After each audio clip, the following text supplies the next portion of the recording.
Hello. We've had some technical difficulties.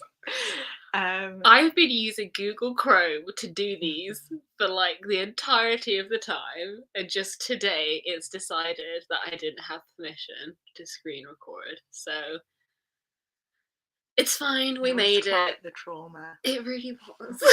It really was. And a bit of housekeeping. I do want to clarify that I haven't aged 20 years since the last book club discussion. I just had a haircut today and they blow dried it to make me look like a middle-aged woman in Mad Men, which is fine. It's a vibe I can get behind. No, but I just feel like it. If I was in Twilight, I'd be Esme. Yeah.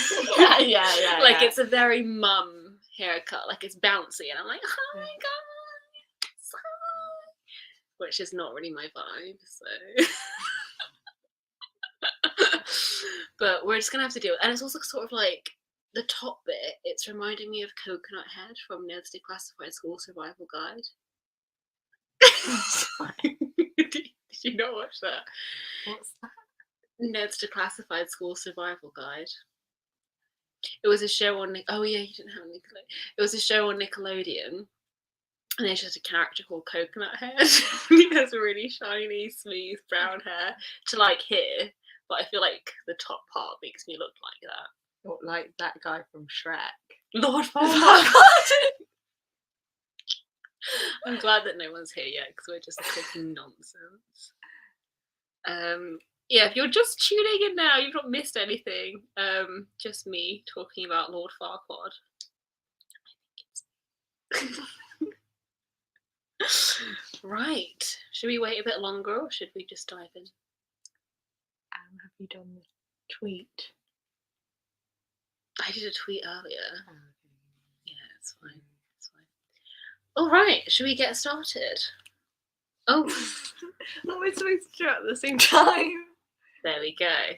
And I also realised literally today, as we would had already set up everything, that the photo I have on the cover of this is like the US one. So it's spelled incorrectly. Yeah.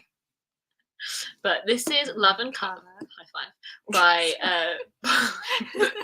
Bolu Babalola, and it is a collection of how many? It's like 12.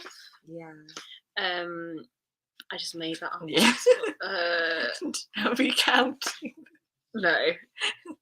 It's in the ball 12 to 15. I think it's 13. I was close then. Yeah, because that's 5 and then that's 5 and then 13. Nice. 13.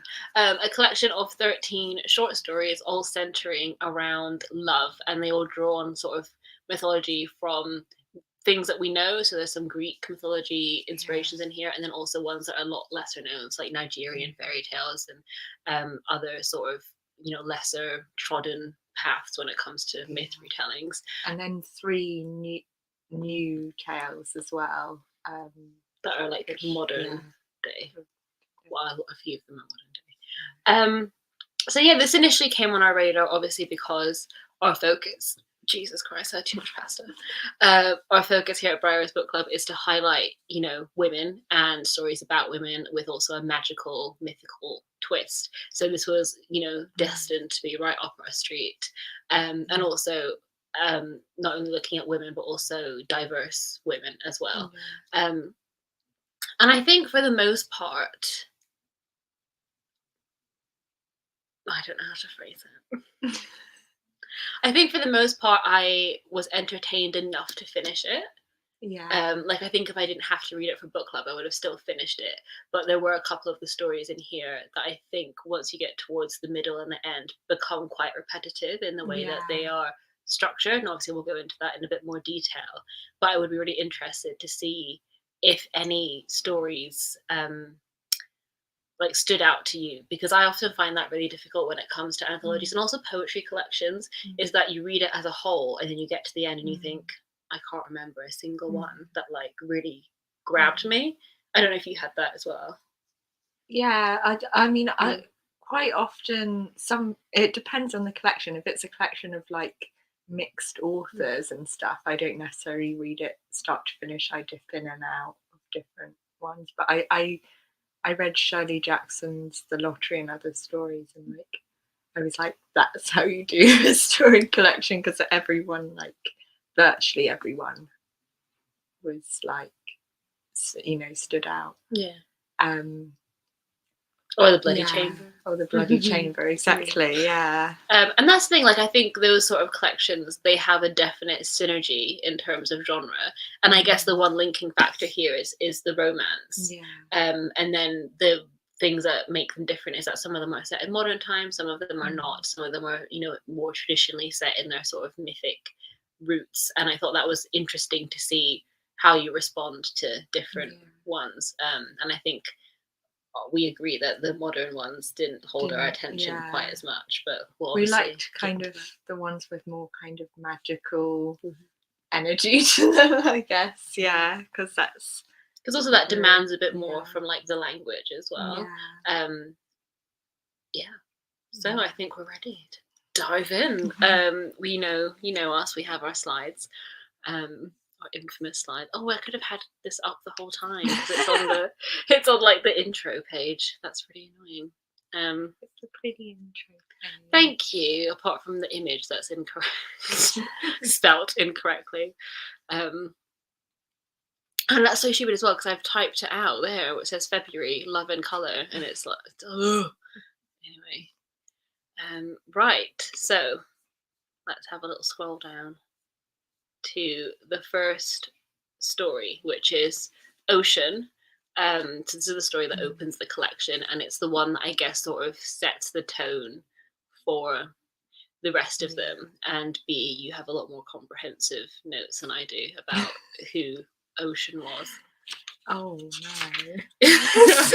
Put you on the spot. So what the Karen here has done to me, I'm like an English teacher. I'm like, B, present to the class.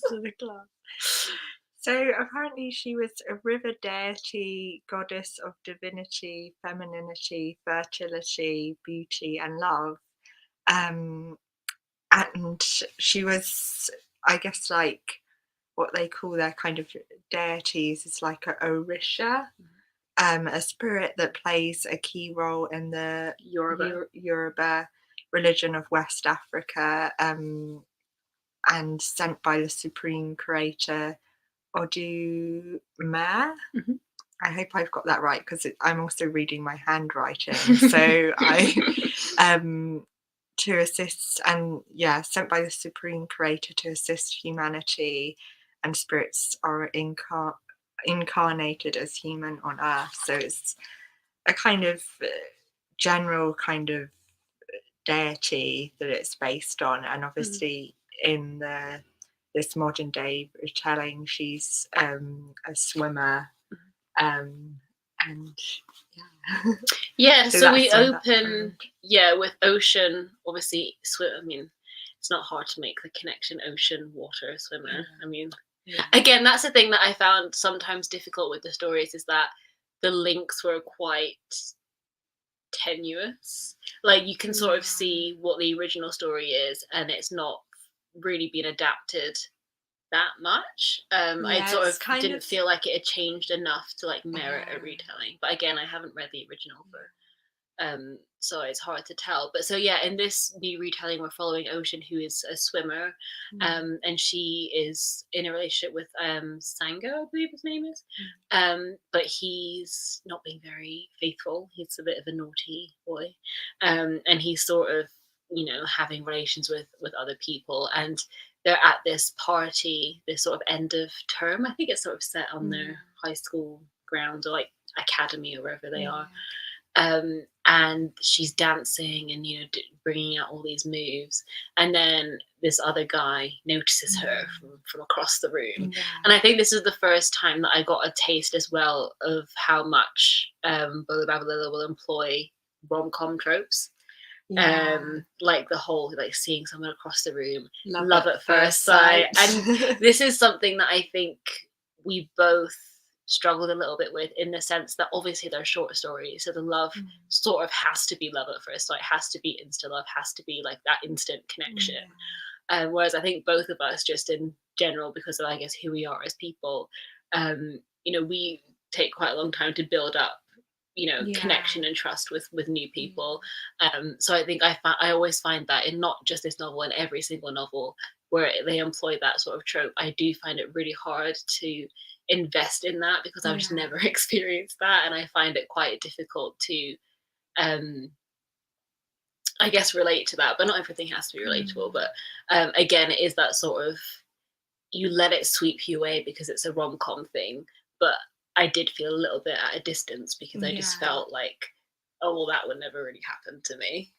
Do you know that? Does that make sense? Yeah, no, it does make sense. And I feel like it was kind of which I felt with some, you know, like a few of the stories that they kind of compare it to, like, oh, and she compares it to kind of like this kind of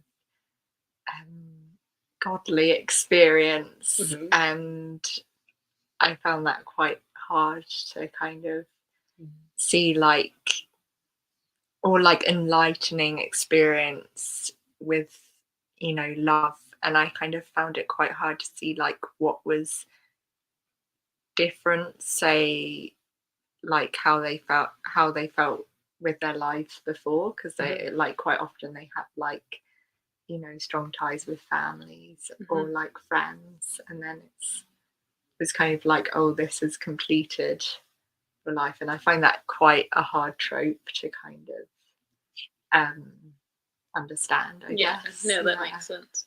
And as well within the first. Leanne. Oh, hello. Leanne is here. Oh, well, at least it's your own Instagram story, it's not someone else's, because then you know that they're interesting. But yeah, you're okay. You're not late. You were still in the first story. But I think, yeah, this first story is quite an interesting one, because I think it does encapsulate a lot of what we liked about it, and also what we didn't like about the collection as a whole. Because there's also, you know, when the prose is talking about Ocean's boyfriend having these relationships with other women, it's just phrased in a way that irritated me. And I think it was yeah, so she's describing these other girls that her, oh, Kira's here. Hello.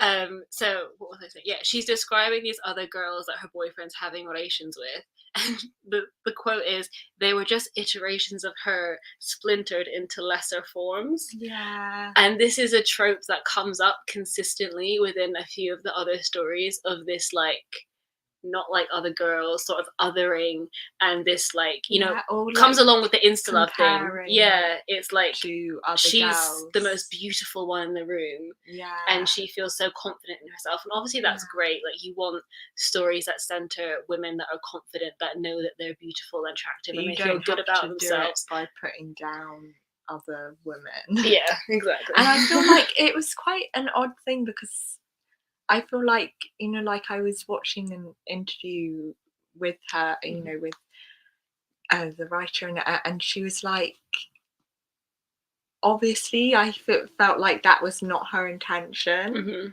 And I think it's quite a hard thing, I get. Maybe it's like just quite a hard thing to kind of let go of if you're really into like rom-com and romance stuff, because that comes up a lot. Yeah. So you can kind of mirror what you've read before without really realizing what you're doing. And it's different as well, because also some of these protagonists are teenagers, and you think, okay, jealousy and that sort of cattiness is really common in teenagers. So maybe that is just a thing of, you know, women do have those thoughts, like whether it's right or it's wrong, they do put down other women in moments of weakness and things like that. And just her including that in the story doesn't really mean that she's endorsing it. But I feel like it came up so often that it became maybe an unconscious thing. I'm not sure. I feel like, because that's a very good point, that it could be, you know, through the gaze of like the protagonist, so it's not necessarily what the author's saying, but I feel like in lots of times it was. Yeah. That we were kind of asked to kind of compare and be like, oh yeah, you're the one he should go for. Yeah. Which is also like when you want to get in the romantic mood, you don't necessarily want like other people on your mind. I don't know. I know what you mean. Yeah. Yeah. Yeah. Yeah, and I think as well, how did you find reading a retelling of something where you weren't familiar with the source material?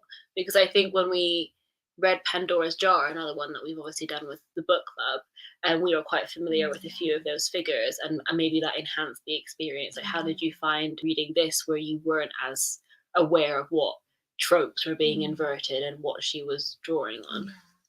I found it quite interesting to like look at the kind of history a little bit, and it definitely makes me want to like read, you know, some of the original tales and stuff. But so some of the ones that I felt that were kind of like much more kind of told in the modern day, I kind of felt like I wanted to go back and have that kind of mystical energy still in, because that's just me. I don't like things kind of set, you know,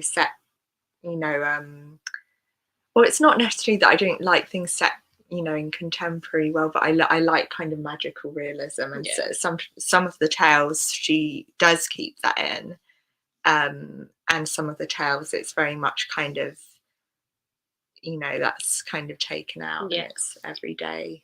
And in the last section of this ocean story, the guy that she locks eyes with, let me just grab his name. Erinley. It's got like a little dot on the end, so I think it's Lay rather than Le, but I could be completely wrong. She locks eyes with him at this dance, and then they start to like talk telepathically. Yeah. And again, that's another thing of like that trope of just meeting that one person who gets you in the way that nobody else does. And I don't know why, but I just thought from the general things that I'd heard about this book that it was on a breadth of you know, different spectrums of love. So there would be some stories about familial love, some stories about friendship love, and platonic love, but all of the focus was romantic love. And again, I think we found that quite difficult. Because that, I mean, I guess you do have to suspend your disbelief in some of the stories where like you do read it to get swept away in this like, you know, love at first sight sort of magic whirlwind. But again, because they're short stories, there's not a lot of time. I feel like with some of them, I feel like they're like, it might have been better if there were like less stories and like she developed some of them more. Because I think another thing that happens is like what she said at the start, that it can get a bit repetitive. So I think that brings us on to the second one, which I think is another one that is set in modern day. I don't think you liked this one so much. I mean, so the next story in the collection is Scheherazade, and obviously the story of Scheherazade originates from 1001 Nights, and it's the story of, I might be a bit rusty, but it's the story of a king who is looking for a new bride, and what does he do? He like kills them by the dawn, right? And so in order to survive, she tells him 1001 stories to like keep her alive. So his the monarch, Shahira. I'm not sure how to pronounce that. I'm really sorry.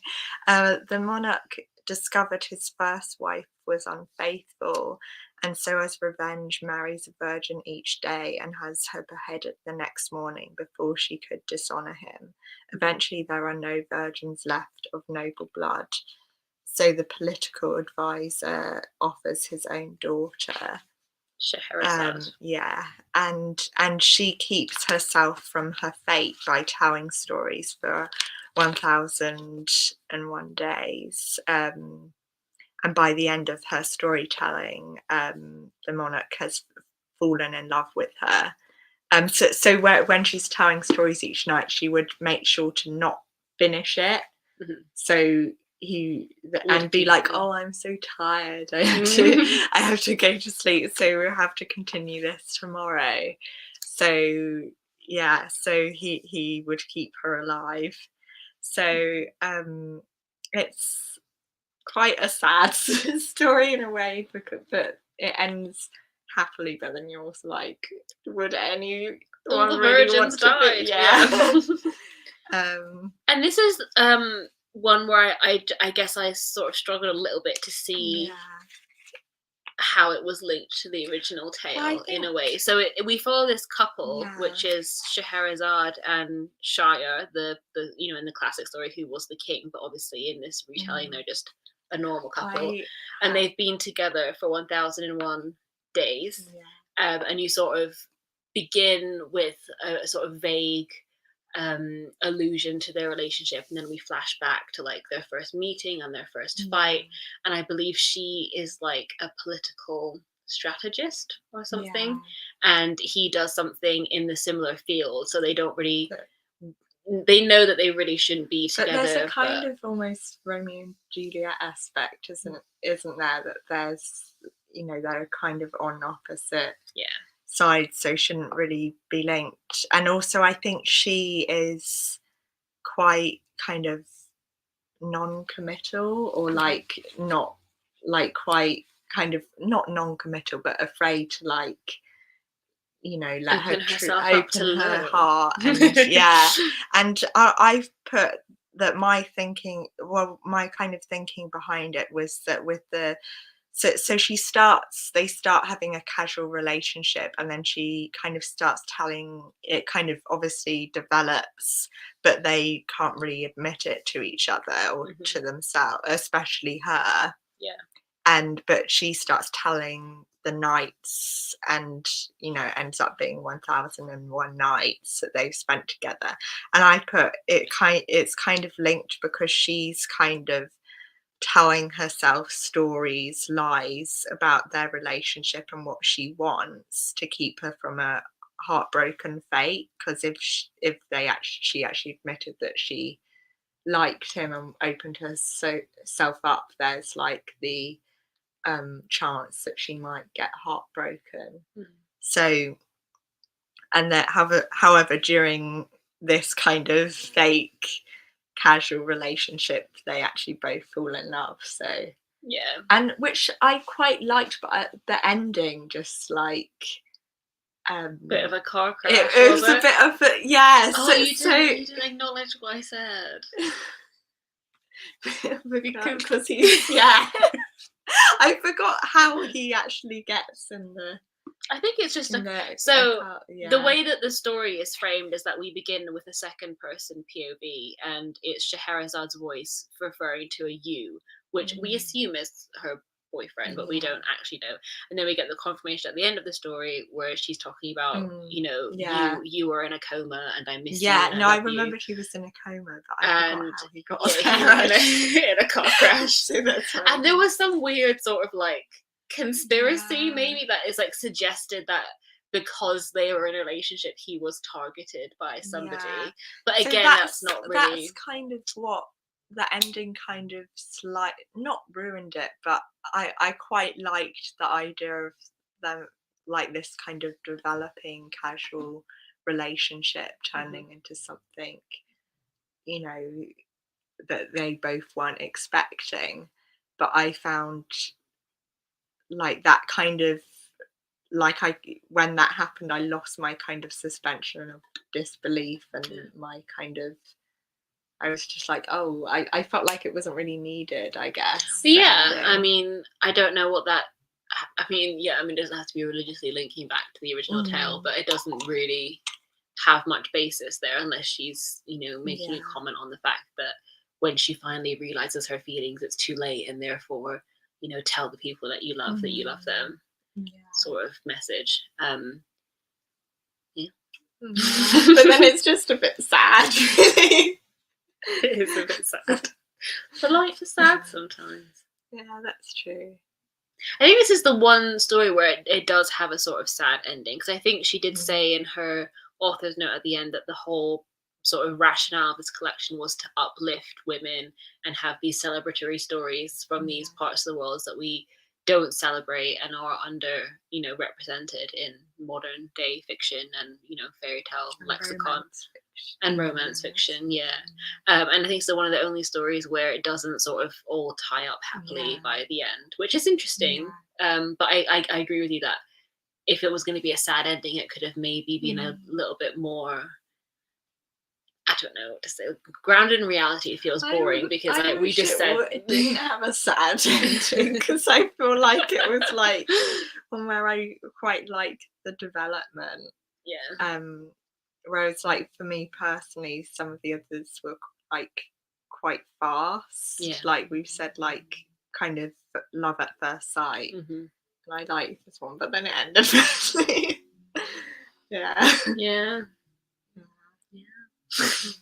Maybe he'll wake up. Maybe he will. That's the thing. It's not a totally sad ending. He could wake up. It's very true. And then the next story number 3 in the collection, is a modern day retelling of Psyche. And we have a little photo of my pride and joy, Anne Hathaway, in the movie The Devil Wears Prada, because this is where I think I really cottoned on to the fact that she was very into rom-coms and was sort of using that as a structure to tell these sort of mythic stories, but in a sort of modern setting that we're familiar with. So we're following Psyche, or Psy, who works at Olympus magazine. So obviously very immediately Devil Wears Prada vibes. And her boss is called Venus and has very, Meryl Streep, Miranda Priestley vibes. And she's this sort of tyrannical boss who like wants her coffee a specific way and will like throw it out the window if it's not correct. And her brother, Eros, also works at the company. Venus's brother. Venus. Not just getting confused, because although incest was a thing back then in the myths. So Venus and Eros are siblings, and Psy has joined the company. She's been there for like 3 years, and when she initially got there, Eros showed her around. Obviously, his name's Eros. She notices that he's a very attractive man, and she's like, "Oh, hello." And then on the when the story begins, we see them interacting again, because Psy has this big presentation that she's very stressed for. She spills coffee on herself. Eros helps her by giving her a t-shirt that she can wear. She goes in, bosses the presentation and all of that, but she's sort of during all of this quite flustered, because she's thinking back to this time, months ago with Eros, where they went on a date and things seemed to be going well. They had a little kiss, and then he completely ghosted her and went to work at a different company for like 6 months, and then just came back and they haven't acknowledged it. So there's this like tension in the air. And then I think she confronts him about it, or she goes to tell him that she got this, whatever promotion, or she's getting a new project, and she's like happy about it. And then Venus is not happy about it.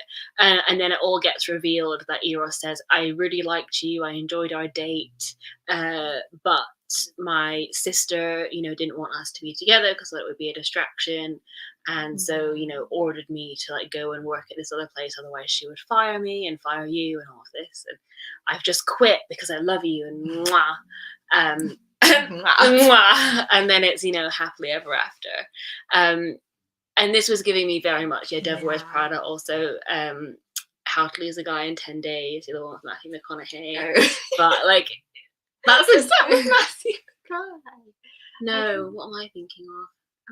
I don't know. No, it is. It's How to Lose a Guy in 10 Days. It's Kate Hudson, and she's working at this magazine, and she comes up with an article idea called How to Lose a Guy in 10 Days. Because she goes on a date with Matthew McConaughey and tries to do all of these things to piss him off, and it doesn't work, and they end up like falling in love.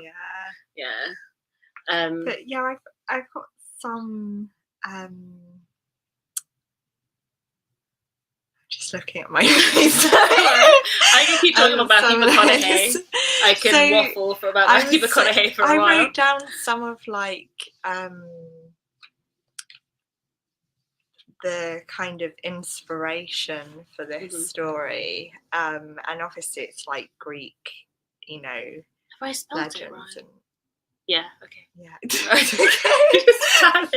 I haven't spelled it right. Sorry, it just looks wrong, but that's fine. So Psyche was the Greek goddess of the soul, born a mortal woman. Gosh, I can't speak. With beauty that rivaled Aphrodite, Venus. known for because obviously Venus is the Roman version counterpart. of Aphrodite. Oh, that's confusing. Yeah, that they've got Venus and the Psyche in the same. I wonder what the rationale was though, because you've got the Greek and the Roman names together. Known from the story, she was known from the story The Golden the Golden Ass. The Golden Ass. Oh yeah. Written. yeah.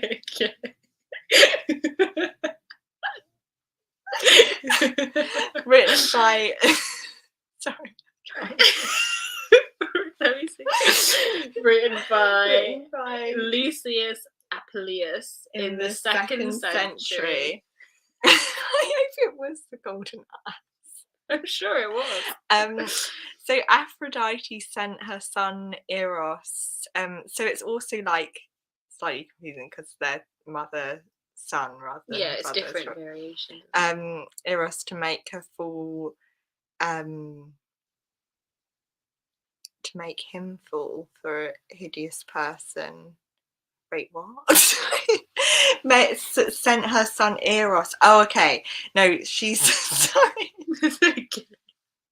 Aphrodite sent her son Eros to make Psyche fall for a hideous person as revenge for her temples being emptied as Aphrodite's temples being emptied as people started worshipping Psyche's beauty instead of Aphrodite. So, and also at this point Psyche's a mortal woman, so that's like that is a threat. Yeah, that's embarrassing, isn't it? So nobody asked Psyche to marry her as they'd rather just admire her beauty as well. So yeah. But Eros, I think when Eros was sent to try and, make her fall for a hideous person, Eros fell for Psyche and married her, but Psyche wasn't allowed to see Eros's true form or know his name, so he pretended to be an average Joe. Have you written average Joe? No, I just said that. And Psyche's sisters convinced her to find out, because that's like women are like check his also they're like very online jealous. presence. Despite her promise to Eros, she sneaked in Eros's room while he slept with an oil lamp and a knife.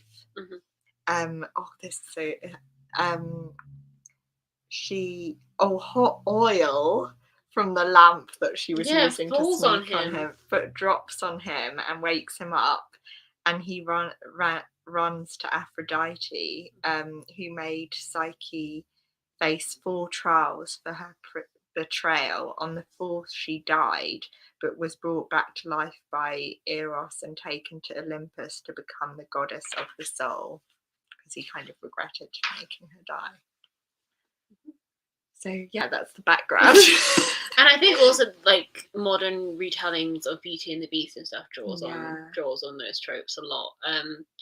So it's a story that I was primed to love because I saw Psyche and I was like, great. Yeah, I think it was.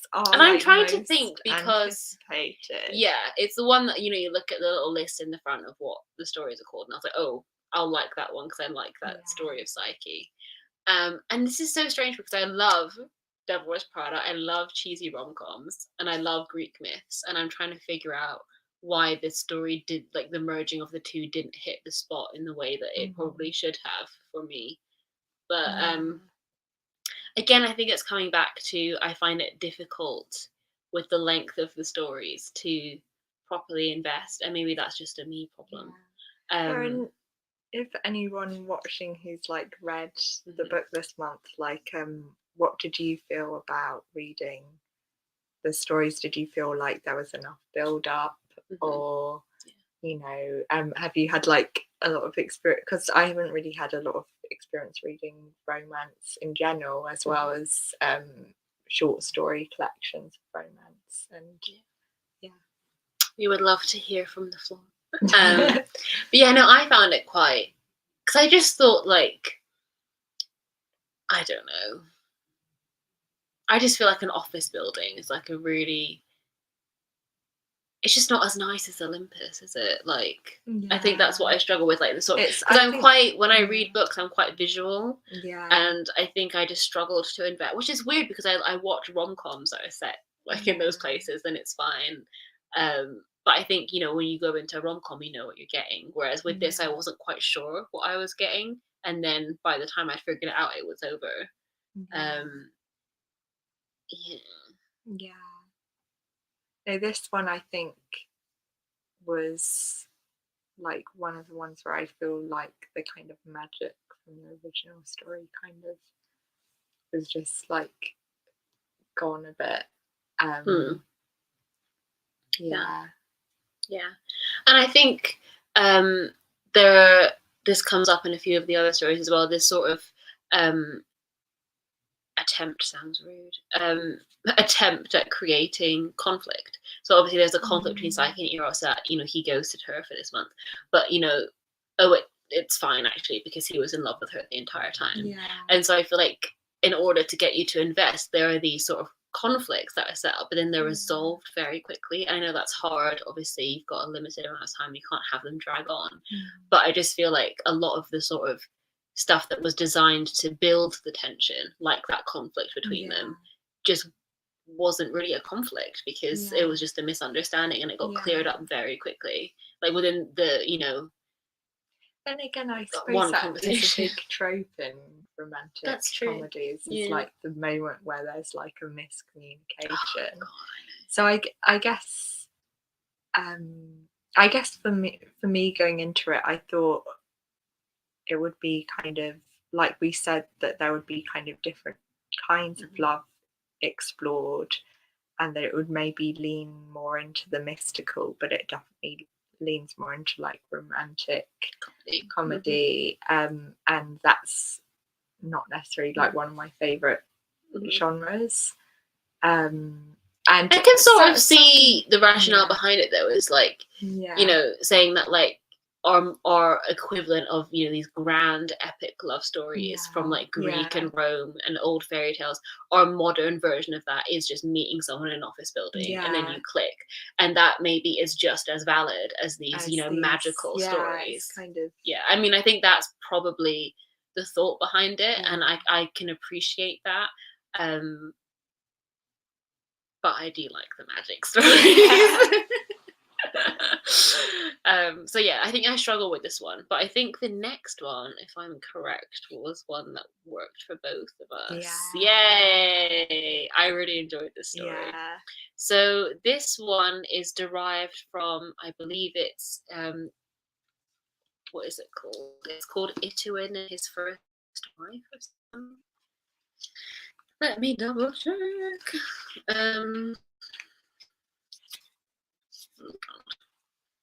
Ituin and the King's Wife from Nigeria, from the Calabar people, is what it says they originates from.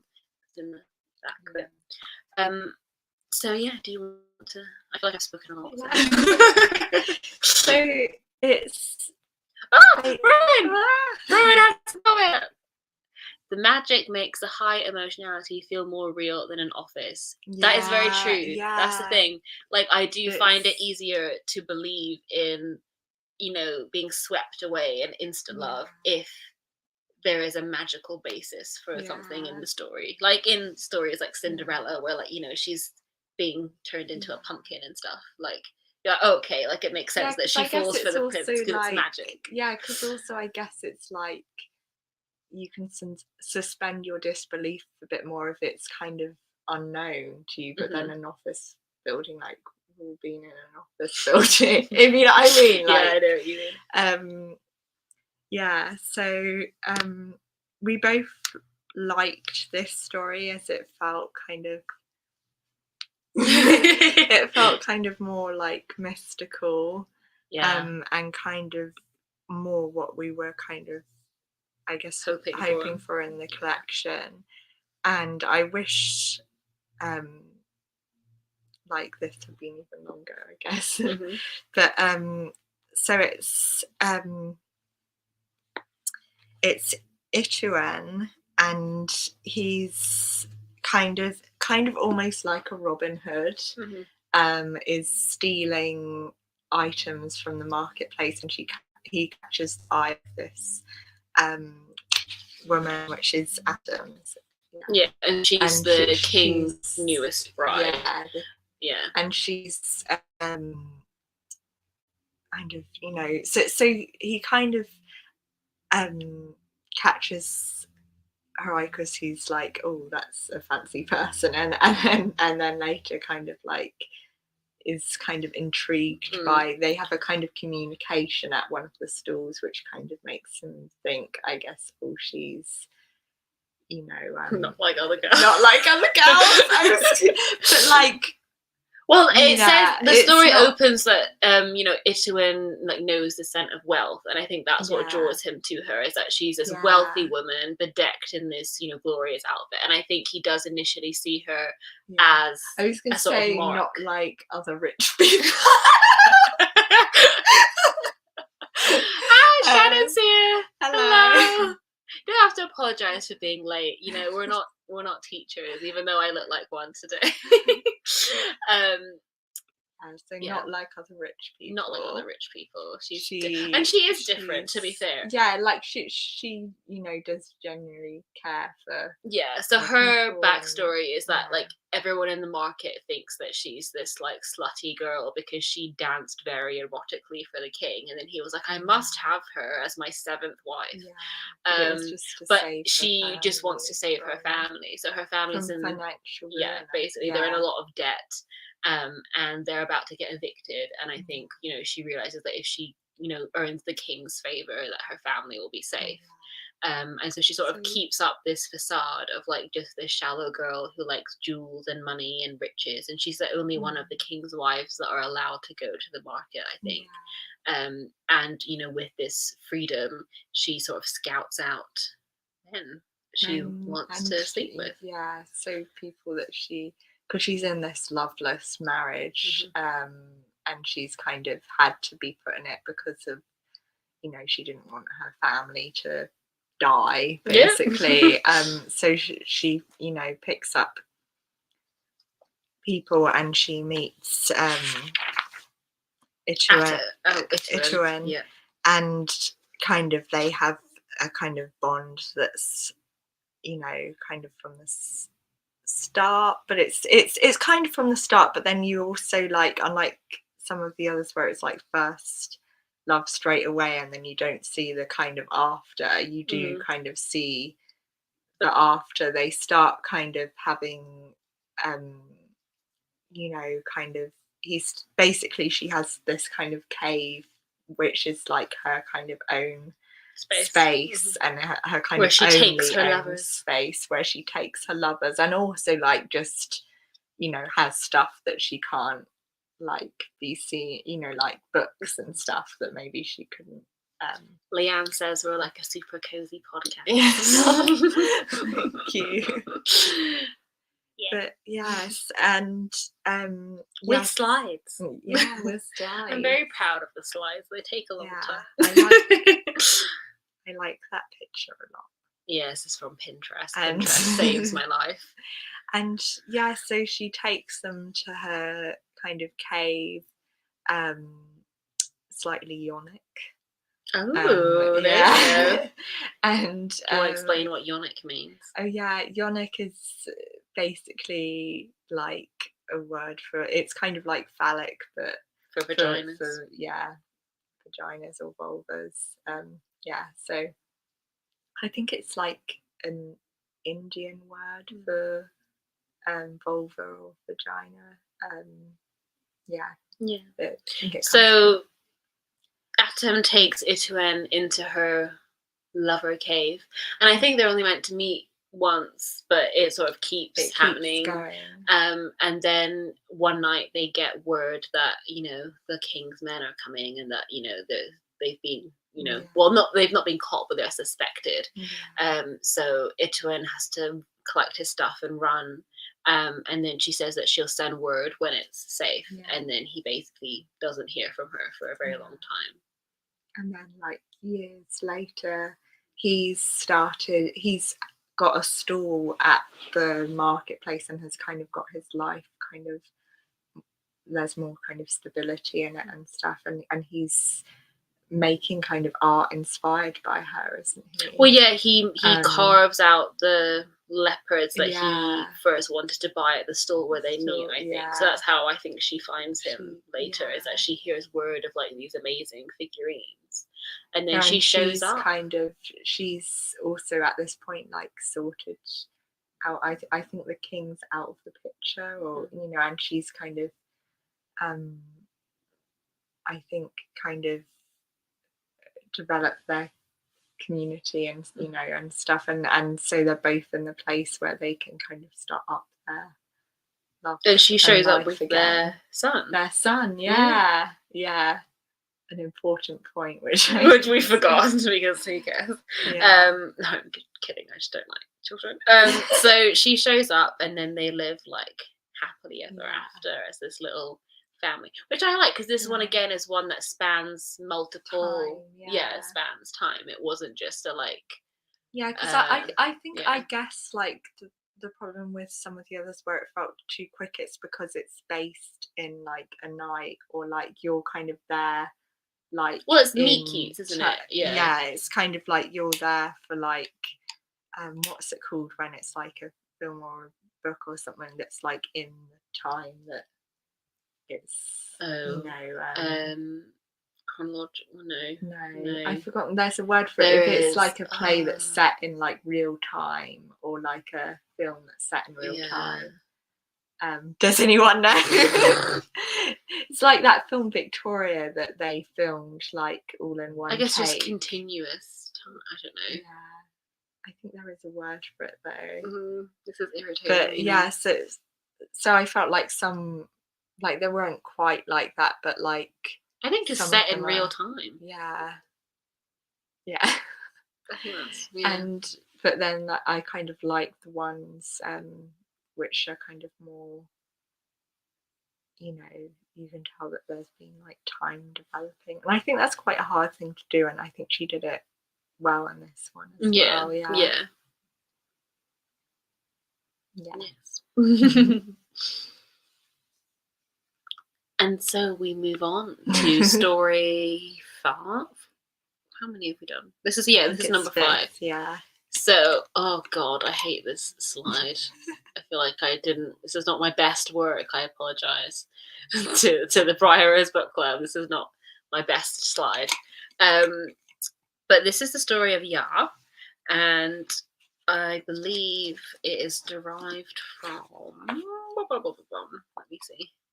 The Princess's Wedding. Yeah, which is from the Asante tribe in Ghana. And at the beginning of the story, we follow Ya, who is being driven to the beach by an unnamed lover. And it says that they're enjoying each other's natural wonders. It's all very sort of, ooh, you know. Ooh. I got confused at the beginning, because then because obviously he's unnamed at the beginning, and then it moves on to like the other love, and I thought, oh, that's the same love, and then I was like, oh yeah, this is complicated. Exactly. Yeah. So we begin the story with her being driven by this unnamed lover, and then we begin the sort of meat of the story, which is her arranged marriage to this guy called Kofi. So she's getting ready for like a dinner with him, and she's on the phone to a best friend, and she's talking about, you know, her boyfriend, and her friend's like, well, like, how do you know? And her friend's like, oh, because like I found the ring in his pocket, like he's gonna propose. And then her friend's like, no, how do you know that he's the one? Yeah. And then we get this big sort of flashback about who they are and what their relationship is. And the sort of crux of it is he comes from a very rich family, and I think like it's old money. Yeah, it's royalty of the Ashanti region, and he's like old money. And I think her family are also pretty well off, but they're also well off from being humanitarian, and they are sort of, you know, with the people. And so these families were at odds again. They sort of set up this Romeo and Juliet like situation But then quickly their grandparents realized that it was in each other's best interests to like link up. So the rich royalty realized it would look good for them to be helping humanitarian causes. And the humanitarian side were like, oh, it would be good for us to have the backing of this much money. So they sort of link up. And then ever since Kofi and Ya were born, they were sort of, you know, destined to be married to each other. And they've always been sort of best friends and, you know, have, you know, been in each other's lives. And then when they went off to uni, they agreed that they would see other people and have a break. But then when they came back, they would like get married and, you know, do the whole shebang. So it's kind of never been a question for either of them, which is quite kind of sad in a way, because it's meant that they couldn't really grow. But and then while Ya was at university, where they were kind of apart, she met someone that kind of fulfilled her in a way that no one else had. I've forgotten his name.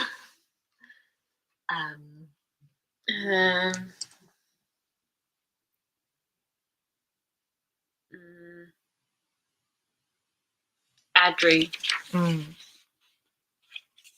think that's a nickname, but I've written Adri in my notes. Adric. That sounds, And so she kind of had to leave this kind of, and it was quite like a long it was like 2 years or something, and she hadn't told him the family that she comes from, or like her that she's basically engaged. And I think they both were very kind of like liberal at university, and like both kind of protesting and stuff, and he was kind of like, why are you going in with this, you know, family that's kind of the problem? And also this story, which I think is the only story in the collection that touched on this, raises the issue of colorism with Kofi's family. So it's mentioned that Kofi's grandmother has made weird comments about like hoping that their grandchildren are more their color. So it sort of insinuated that Ya has dark skin and like Kofi's family doesn't, and that they're quite discriminatory about this. And I thought that was really interesting, because it's not something that, again, a lot of these stories are designed to be romantic and light and fluffy, and she does say in the author's note that they're meant to celebrate, you know, these cultures, and I totally get that. But I did really appreciate these moments of not conflict, or like, you know, these moments of where, you know, difficult subjects are brought up, but I just thought that helped ground the stories when you felt like, oh, that's unrealistic that they're falling in love with just seeing each other. Like things like this really help to ground the stories, and like, oh, I feel like, you know, I can invest in these characters, because this is another facet of their life that is other to them just being in love, you know. I found that really interesting, and also just not talked about in family history as well. Yeah. And so then she's basically, they're kind of describing this kind of like history between the families, and then how she had this other relationship at university, and that was kind of, she felt like he was the one, and it was like a big loss. But then she also like, which I found quite interesting, is that she was also like, although like it wasn't necessarily a romantic relationship with Kofi, they were also really close. So that's the kind of, there's more conflict there, because you're like, because he's a bit of a dickhead, like, but she loves him as a friend and as a companion, and she obviously gets comfort from the idea that they'll always be in each other's lives, you know, no matter what. And so she leaves to go to this dinner where she's expecting to get engaged, but plot twist, her taxi driver is Adric, the guy that she loved at uni, and they haven't seen each other in so long, which is why there's a photo of an inside of a taxi on the slide. So yeah, they obviously get to talking and they're obviously still in love. And then I think he follows her to like the doorway of the restaurant or something, and like either Kofi's there or Kofi's late or something, but she just has this like epiphany where she's like, no. No, And then they then just walks drive out. off They just drive off into the the sunset. sunset. Yeah. So, what did you think of this one? I liked like the kind of background and stuff. Yeah. But I felt like the ending was a bit quick. I think that's a felt- common theme yeah. that we felt, was like you enjoy the And I feel setup, but like then that we talked about this a bit before, that we kind of thought that kind of Babalola's kind of descriptions and stuff was better than her dialogue sometimes. And so those kind of bits where like, you know, it's kind of like going through the history and stuff, like, and you know, descriptive kind of parts of writing I enjoyed, but then the dialogue, especially, and obviously the ending of this was very dialogue heavy when they kind of met in the taxi. And I found some of it quite hard to kind of believe. I don't know. Yeah. No, I can see that, and also the fact that you would make. I get, yeah, you do have to suspend disbelief that she would make this life-changing decision in like a second after one conversation. But you know, again, maybe these things happen. But in the in the back of the book, in her author's note, she says, another example is Yar's original story. She was a shallow, ditzy young woman, damned to the land of the dead for choosing to marry a rich, glamorous, and handsome stranger instead of the noble prince from her village that her parents had chosen for her. The moral of the story was essentially parents know best. I decided to invert the tale to make it one about agency and resistance against parental expectations, which can sometimes suppress our essence. It's about not being punished for exercising autonomy, but rather being empowered by it, a theme evident in many of the tales. So I guess, you know, obviously when you know the context of what the original story is, you can maybe appreciate it in a different way. And in that way, I did feel like, you know, it was almost annoying to have then got to the end of the book and then had all of these aha moments where like she explains what her inspiration was and like, you know, what she's inverting about the story. And I know it's like a bit handholdy, but I would have quite liked to have those sections like with the story, like, you know, explain what's drawn like her a to little that bit at the just front. like a little introduction of like what's brought her to the tale, like, you know, what is she inverting about it, because obviously that information is there, but it just comes at the end when you've already read it and maybe that's all gone over your head, you know. So I just felt I felt like, you know, like I was like listening to this interview with her and she did like a lot of research, and I feel like that's kind of a shame to not get that. You know, with the stories, I feel like it would have really like benefited to like have like a little bit before each kind of story, kind of maybe saying the history, or at the end, especially when the point of the collection is to highlight these lesser known myths. You know, I feel like obviously she's expecting people to go in not knowing the original tales, and so much of the enjoyment, I guess, in retellings is seeing how the author has retold it, how what they've changed and what they've taken inspiration from and what they've left behind. And obviously when the whole point of the collection is that it's bringing attention to stories that people don't know, it's kind of a shame that they don't have, like we say, you know, that little bit at the beginning that does sort of put it in context for you. Sort of like the way that Pandora's Jar did, like that felt like almost a blend of fiction and non-fiction, because you did get the story and then you also got the ways that the story has been told and changed by academics over the years. And I think not that this had to take that same structure, but just a little bit about where these stories came from. It's just really interesting when you're reading mythology, because obviously you're trying to place it in a historical context. They're not just stories that exist in the ether, like without being connected to anything. We're just like nodding at each other, like, yes, that was I agree. So yeah, that brings us on to, I don't know what number we're on, but the next story, which is Sia. And I think you enjoyed this one more than me. Or so 6, no. Yeah, 6, I think it is. I'm concentrating too much on the numbers. Yeah, so it's the Sonic people. It's based Soninka, I think. Soninka. Yeah. People. So modern Mali, Senegal, Guinea, the Gambia, and southern Mauritania. That's where it's from.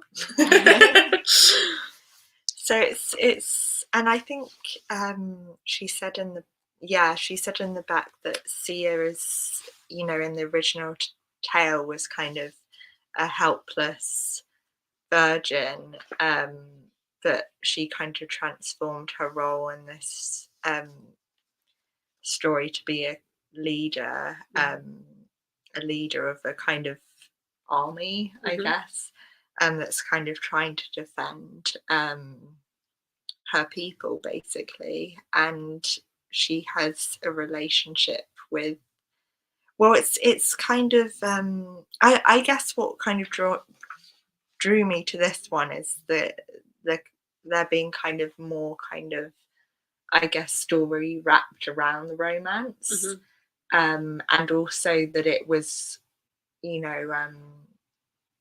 that this had obviously been a kind of long-standing kind of. Who's at my door? Who's at your door? Can I leave you for 1 1 minute?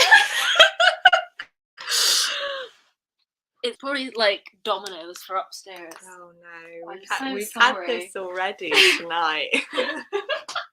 Someone's pizza. Just earlier on, there's someone's pizza came to our door, and Anna said it wasn't ours, and I said she should have lied, but yeah. Yeah, so Sia has a kind of basically long-standing relationship with a kind of advisor that she has, but it's a kind of unspoken thing. I've returned it. It was someone looking for their Amazon parcel, which we don't have. Oh dear. Yeah. It happens all the time. I said that you should have said that the pizza was ours earlier. I should have, I know. But we were full of pasta though. Yeah. It was before our pasta though. Anyway.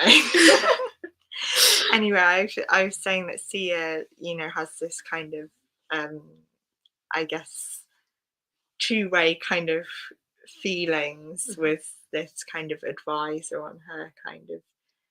Maddie? Yeah. Is that his name? Yeah. And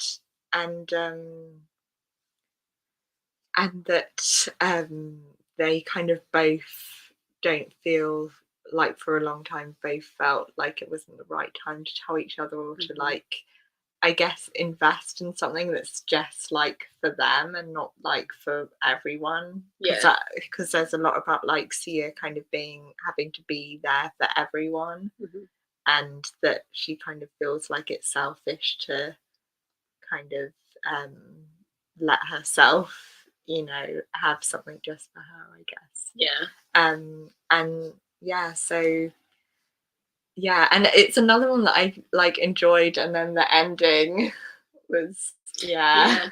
I mean, this is the thing. I think I enjoyed this one a bit less than you, because again, I think by this point in the collection I was getting a little bit frustrated with the whole every single woman is either like a warrior woman, or like a girl boss working at an office, or like, a queen or a princess. And I think that is one thing I did struggle with. Yeah, or always the most beautiful, powerful in the room.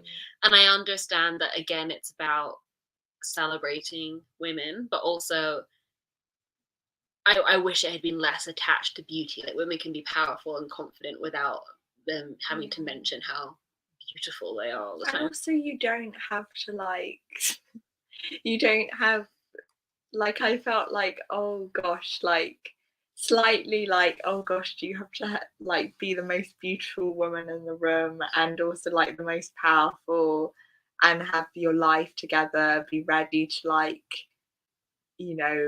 already have self-love and be ready to like, you know, like to have like a kind of romance. And I also sometimes like when they kind of you know, she compared like the kind of romance to kind of like being an enlightening experience. I felt like sometimes like the more precious moments in like the book and also in just everyday life is the kind of mundane. And you know, yeah, I mean, just bouncing off of what you just said is that a lot of the dialogue which we've raised before felt very heightened, and I get that because it's a fairy tale, but I've earmarked the page because I wrote it in my notes, and this is, I guess, Maddie's big declaration to Sia in the story, and he says, "Sia, I'm not good with words, never have been. I know how to fight and how to strategize. I do it well. But trying to fight the fact that I am in love with you has been my most challenging battle. When your father was alive, I thought it would complicate things. When he died, we had to focus on other things. Oh, we had other things to focus on. But it was always a losing battle, Sia. I am tired of fighting. I've never been happier to lose. I'm surrendering to it, surrendering to you." And again, this big paragraph felt like the climax of a movie, and it just brought me back to that sort of thinking about rom-coms and that sort of arc where it felt like this is this, you know, big declaration, and obviously, you know, real people don't speak in these big, you know, like flowery paragraphs, but you know, it feels, you know, sort of like right for the story because it's not grounded in reality, but also I do think that sometimes was a bit of a weakness for me because I did feel like I was sort of, I don't know what the word is, like watching a feature-length film condensed into like a 10-page story, and that is like quite a lot to get on board with in like a short space of time. Yeah, that makes sense. And then the ending, you said, after this big declaration of love, and they get together, and then they finally get together, and she is supposed to be meeting the kind of opposition leader the next day, and basically sacrificing herself for her people. Sorry, Anna's thinking of that quote in Harry Potter where he's going to sacrifice himself. No, you can't. There must be another way. Sorry. So she's intending to sacrifice herself. But then she wakes up the next day after having a glorious night with him. Oh, a glorious night was it, be? And she finds that he's not there, and all the doors have been locked and everything, and he's gone out to sacrifice. He's going to sacrifice himself. And that's how it ends, and it's a bit sad, really. They've just got together, and then he's immediately undermined her position of power. Yeah. That's kind of he's what like, no. Now that we're in love, this is my job to protect you. And I guess like that is romantic for some people. But... Yeah. But it's also kind of like, well, this was something she was going to do for her people. And he's just gone and, you know, taken it. Yeah. Well, yeah. Yeah. That happens. Yeah, I was underwhelmed by this one, I'm not gonna lie. I enjoyed the beginning and the kind of lead up, and then the ending, the kind of declaration and the ending I didn't like so much because, I mean, the first thing, the declaration, was a bit too swift. And like you're saying, a bit heavy dialogue. And then the ending, I just thought, oh, that's, you know, not necessarily what kind of undermined what she'd said. Yeah, exactly. Because she's, you know, was saying, oh, she, you know, because he was kind of like why would you, do that, to yourself? And she was kind of like, this means a lot to me to like sacrifice myself for my people and be the one, I don't want to put someone else in that position who's, but yeah. So I think that brings us on to the next story, which is Nefertiti. And I was really excited for this one because I was heavily into ancient Egyptians as a child. I wanted to be an archaeologist, and then I had this epiphany at like 5 years old where I suddenly realized that all of the pyramids have already been discovered. So if I was going to be an archaeologist, what would I find? And then I got very sad and rethought. I rethought my entire career path. I was like, oh no, I'm so stupid. They're already out. But I really thought, like, I was really into sort of, history, ancient history, like Greek, Roman, all of that stuff. Very into horrible history books as a kid, and obviously the show came along later on when I was a teenager. So this story, I was like, okay, interesting, because I've not read I've read quite a lot on Greek myth, not a lot on Egyptian myth and customs since I was a child. So I was really excited to read this one, and I think I enjoyed it for the most part. Again, there'll be like little. It's the only lesbian tale, so it gets points for that. So we're following Nefertiti, and the first thing that's in my notes is girl boss energy. And there's a direct quote from the story, which is, "I'm a self-taught scholar," and she owns this nightclub called House of Aten. And basically her husband, who's now passed away, was this big mafia guy, this big mob boss who was like, I guess respected, but also feared in their community. And so she's sort of taken up his position running this nightclub. And she basically has this, only women are allowed in, and she has this sort of underground bit of the nightclub where I guess she's going after predatory men. So I think the story opens with her sort of torturing this guy in the underground of the club, and basically he's been abusive to his wife and child, and she has offered them refuge and told this man to like, get out of town, we don't want to see you ever again. And then she goes upstairs to her club, and you get the backstory of this club that's like a refuge for women that have been sort of on the streets and have nowhere else to go. And she's like the sort of mother figure of this institution. And obviously they're sort of at war with like the local law enforcement. And then there's somebody in the club who are kind of in, as a lot of, people,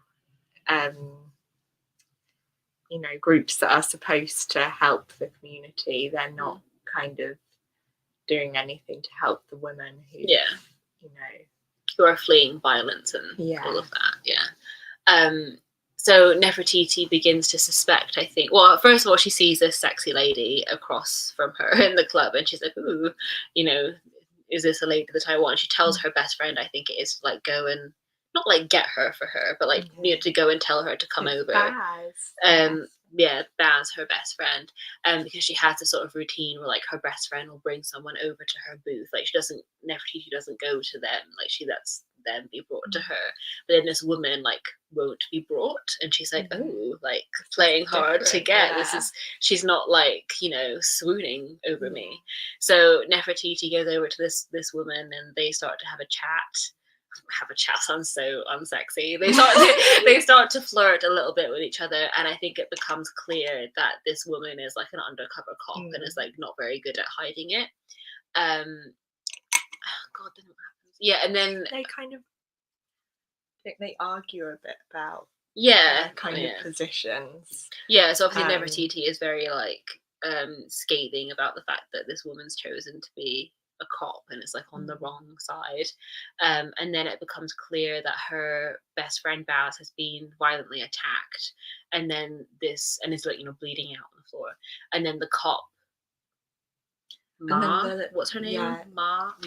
I think it might be pronounced like Matt or something. Oh, Matty, yeah. So Matty is the nickname, but it's spelled like MAAT, I think. And Matty saves Baz, Nefertiti's best friend, and then they sleep together, I believe. Yeah, so I think this is kind of also Matt's realization that maybe the kind of story that she's kind of being told isn't true, and that maybe the law and kind of police aren't doing right, and are and perhaps because she's kind of against Nefertiti taking out kind of not really revenge but kind of defending her people through violence, and Matt's like, oh, you don't need to do that, but then she's kind of basically has a sudden realization. And then they sleep together, and then in the morning the more officers bust in and they're like, let's bring her in, and Mattie's like, yeah, let's bring her in, and you're like, oh no, she's betraying her. I thought she and then Nefertiti's like, oh shit, like I fell for it, oh no. And then Mattie like brings out her gun and like shoots the other cop and is like, plot twist. Very like telenovela sort of, what you say. And again, that's the thing, like, I know I feel rude, but like it's quite a silly ending, I feel. Like, this sort of cop busted, and then it's like, oh no, I've been betrayed, and then it's like, oh wait, no, I'm gonna shoot you, and then like, oh, okay, and it all happens within the space of like a page. Like, did Mattie really not realise that the police were corrupt? Was she that naive? And then also, like, because I feel like people who are really like, because there's a lot of people who are really kind of defend cops, law, and and very indoctrinated in that kind of belief. Like, I feel like it takes more than kind of one instance for them to, which I know it's not the point, because it's supposed to be a kind of short story, and it's supposed to be, I think it is, supposed to be, like you were saying, like kind of telenovela kind of thing. You have to kind of suspend your disbelief and allow yourself to kind of get swept up in it, in the drama. But it just didn't quite work for me. Yeah. And this is gonna make it sound boring, but I don't really understand the connections with the original story of Nefertiti, really. Apart from just her being like a prominent, respected female figure in Egyptian, in like a very male-dominated kingdom, in ancient Egypt and stuff like that.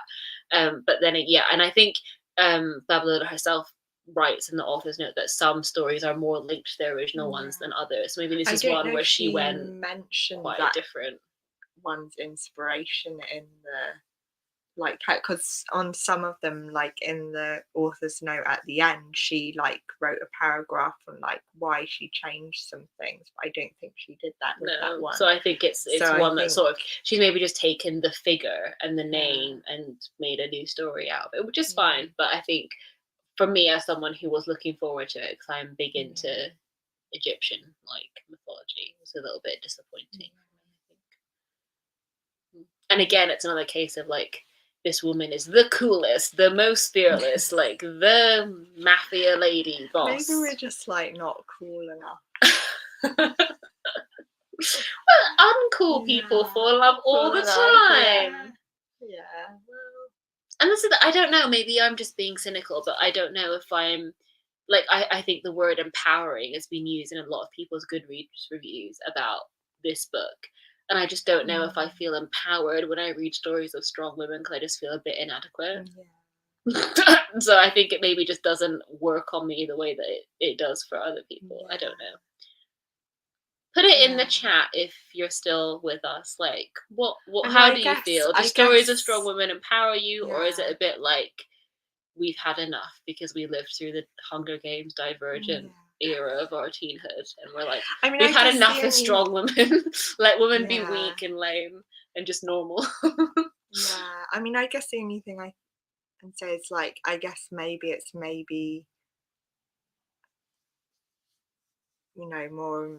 like empowering for like specifically like Black women or women Yeah. of color, because it's kind of classical tales with them at the center. Yeah. So I guess there's kind of their chance to kind of have that main that character main moment. character Yeah. moment in these kind of tales that are kind of based on classical tales, which I get that I guess that might not kind Doesn't of factor like cater to us in that way, which is fine. which is fair enough, but yeah. Yeah. Are you ready to go to the next one? I am ready to go to the next one.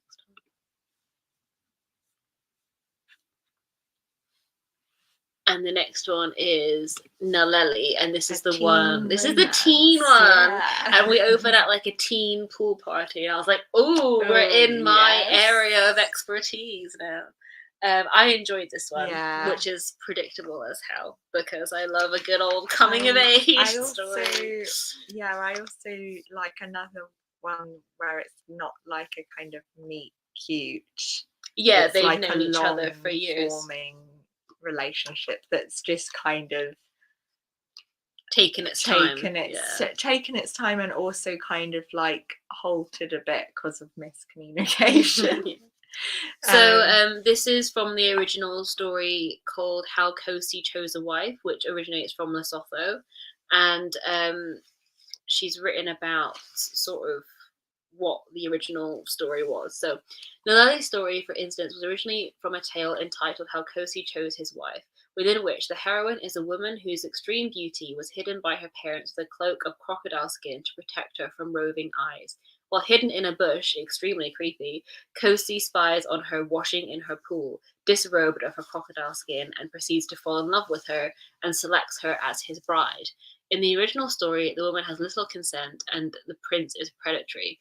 However, with the crocodile skin, I saw the potential to write a story about a woman who is judged and treated differently throughout her life because of her external looks, but eventually she learns to love the skin she's in without having to shed anything.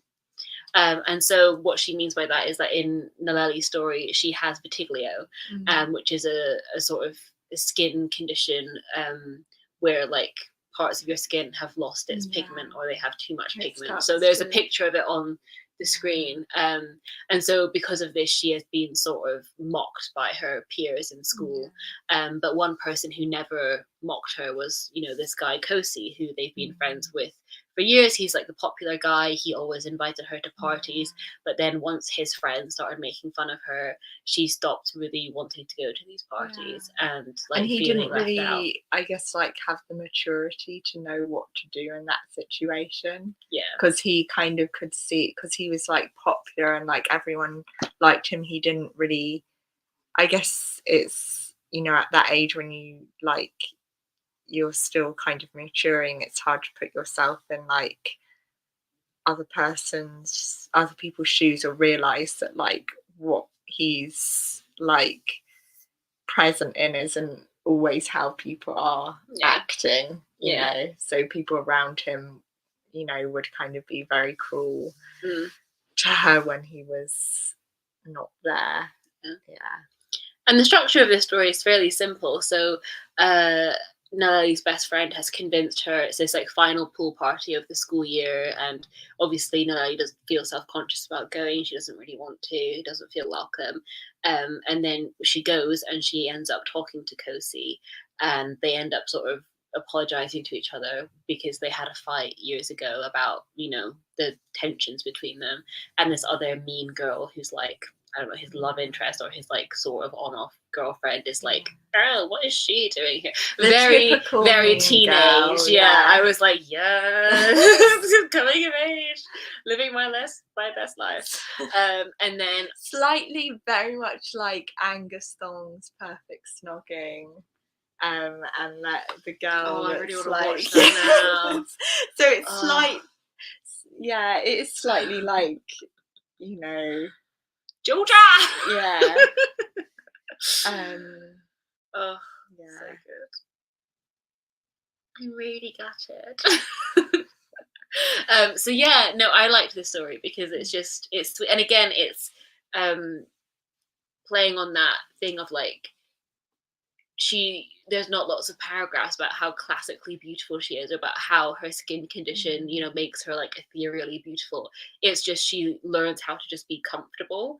And that's what I liked about it, is that she doesn't feel like beautiful and amazing and confident and like this like can conquer the world, but she just feels confident enough to like take off her jumper and get in the pool. And I liked that sort of smaller stakes because that just felt a lot more grounded to me. And also, I guess it's, you know, like love interest has always loved her. Yeah, regardless. Regardless. And so I guess like in her like only now kind of like being comfortable in her skin, it's like kind of says, well, that's to be loved by someone, Holly, is not enough to be confident yourself. You have to like find that yourself. Yeah, and also it turns that narrative on its head where like you don't have to love yourself in order to be like seen by other people, which I really like as well, because that's like a kind of bullshit trope. I think that you have to like think you're incredible before someone else thinks that. No. So yeah, this was a really sweet and simple one that I enjoyed. That's definitely a highlight of the collection for me. I also really liked this one, the next one, Xenu, which is a bit different. I think it's the first Asian one in the collection, because a lot of the others have been either from Greek or, you know, African origins. But this one is...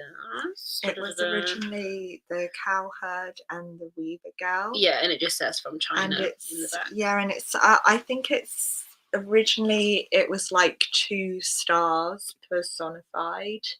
That I guess kind of are drawn to each other. It's one that I kind of want to look up more. And then and then she also like during the element of like a cow herder, he kind of has a cow. Yeah.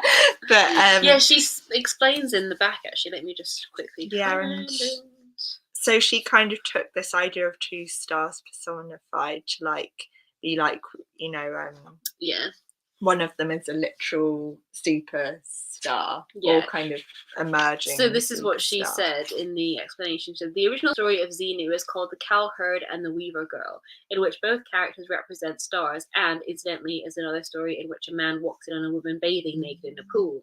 It was so fun asking questions such as, what if she wove songs? What if I consolidate myth and reality and make her a star on earth, a pop star who doesn't know her worth? Also, how do I bring a cow into this new story alongside bridges formed by magpies? So obviously there's sort of magical elements in the original tale that she's then sort of de-magicked to bring it into the retelling. So we're following Xenu, who's a pop star whose mother is like very obsessive and is pushing her to do these things that she doesn't want to do, and sing these songs that she doesn't care about. So their car breaks down and they end up in this sort of, you know, not a dingy hotel, but it's like not the 5-star places that Xenu's mum is like used to. And Xenu's obviously quite invigorated by this, because it's like, you know, a taste of normality for once. And she meets this guy who's like the receptionist or the owner. He works at the hotel, and they sort of strike up this like flirty banter, and she plays a song for him. Like, so she's like, instead of a loom weaver, she's like a weaver of songs.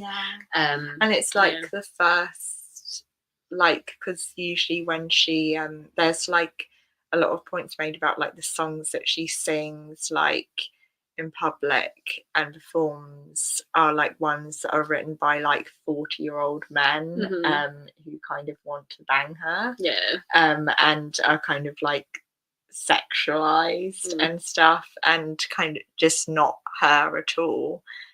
So, and to this love interest, it's the first time like she's played one of her own written songs, and he likes them. So that's the thing. I think the song is called like Magpie something. So and so when she's talking about in that explain like a bridge built by magpies, I think obviously in the original story it's literally a bridge built by magpies, but in this retelling it's like the bridge of a song about magpies, which I thought that, because I know like we've talked about like, you know, earlier on in this chat, like that we didn't like generally the ones that kind of completely took out all the magic and made it every day, but I think this one worked like a lot better. Also, it definitely appealed to my like Wattpad sensibilities in like a good way. Like I read a lot of cringe Wattpad fanfic where I was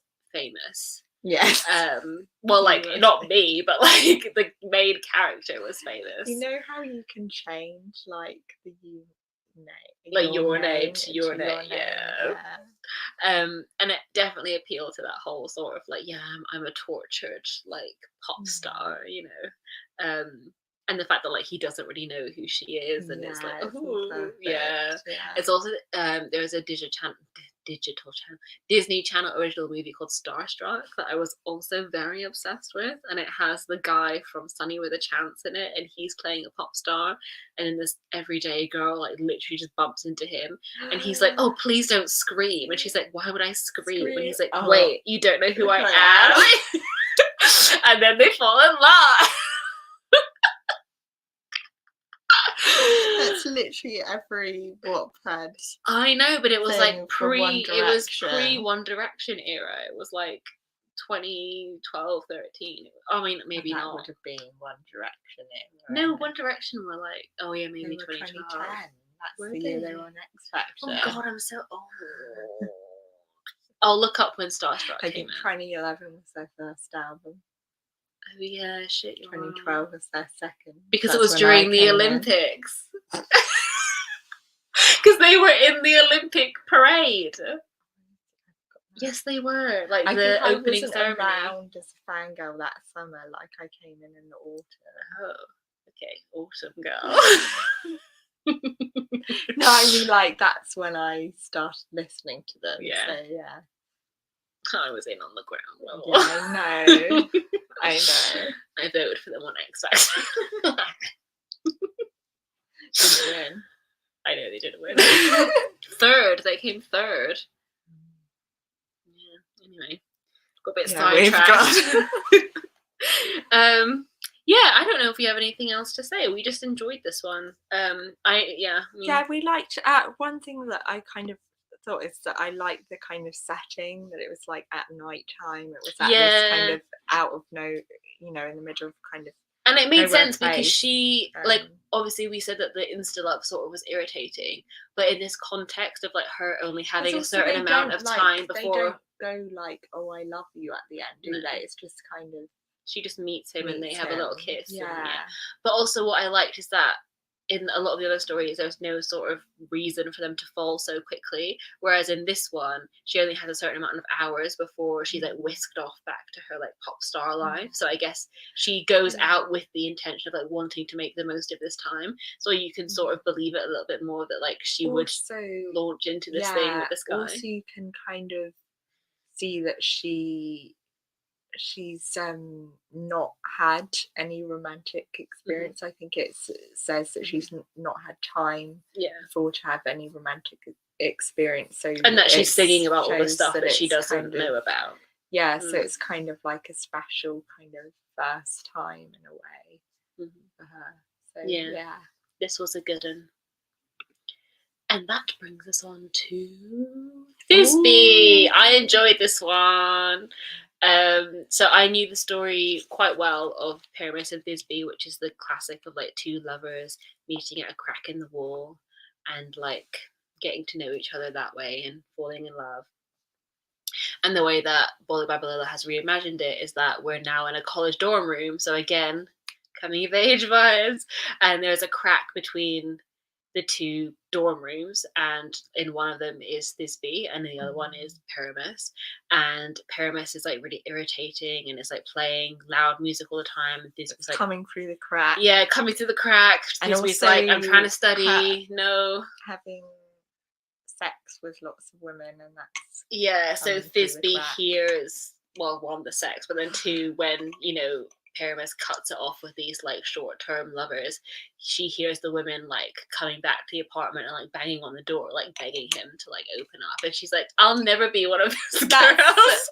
Yeah, I'm actually quite I liked parts of this one, but there was bits that was kind of like, there's this section where she's like, Babalola's like trying to kind of say like, because basically they're comparing these two guys, one that Thisbe's kind of got a kind of romantic relationship with, but she's not really into it, and they're kind of she's trying to say that Kazim's like the kind of nice guy who's kind of like pretends to be kind of pro women, pro, you know, like, and to be a kind of gentleman, but underneath all that he's actually quite misogynistic and quite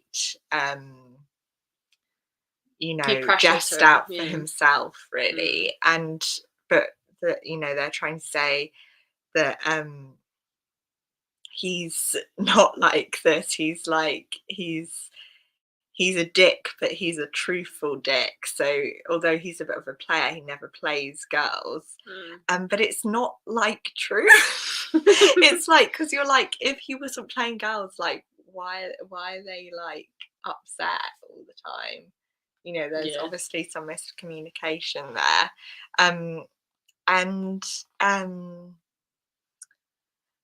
Yeah, so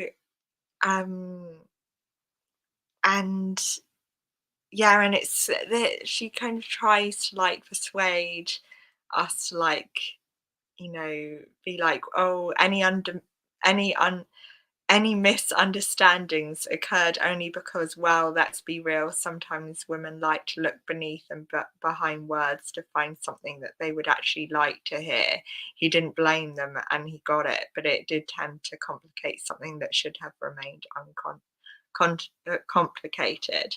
And she's kind of like, oh, you know, I would never kind of put myself in that position. And you're kind of like, well, like, I don't know, it just kind of rubbed me up the wrong way, because I think that, you know, those kind of things, you know, you can be kind of honest, but also you can be honest with someone but still like take advantage of them. You know what I mean? Because there are sometimes kind of pressures that, you know, kind of surround that kind of, especially at college as well, you know. So it's yeah. So but the sort of crux of the story is that obviously they communicate through this crack in the wall and they don't see each other. And then I think it's Thisbe's mum comes and like brings like home cooking, and then she leaves some outside Pyramus's door, and then Pyramus has like daddy issues. He's got problems with his dad, and I think Thisbe overhears him arguing on the phone with his dad, and like that's why he plays loud music to, like, you know, drown out his thoughts. And so they sort of like get to know each other in that way. I like that you saw both sides. Yeah, and it's one of the only stories I think that has dual perspective. It's the only one that has a dual perspective where you get like what Pyramus is thinking and what Thisbe is thinking, and that again, I think you're right, it worked for me as well. And then again, the only thing for me personally that lets it down, obviously casual misogyny is not great, but the thing that let it down for me was that they get together really quickly. It's literally in the space of one page. It's like they talk about how they've been bonding through the crack, and then and then literally in one paragraph it says, oh, the crack has been fixed, and 2 weeks later they're dating, and then the next paragraph he tells her he loves her. Like, it's just so quick. And I was like, oh no, because I was really invested in this build up of like snippets of conversation, like finding out little things about each other, like at a very slow pace. But then suddenly they're just together, and you're like, oh, like you didn't, you know. I feel like how did they kiss for the first time? Did they go on a first date? Like, what is the situation? They're just suddenly together. I feel like there's sometimes the kind of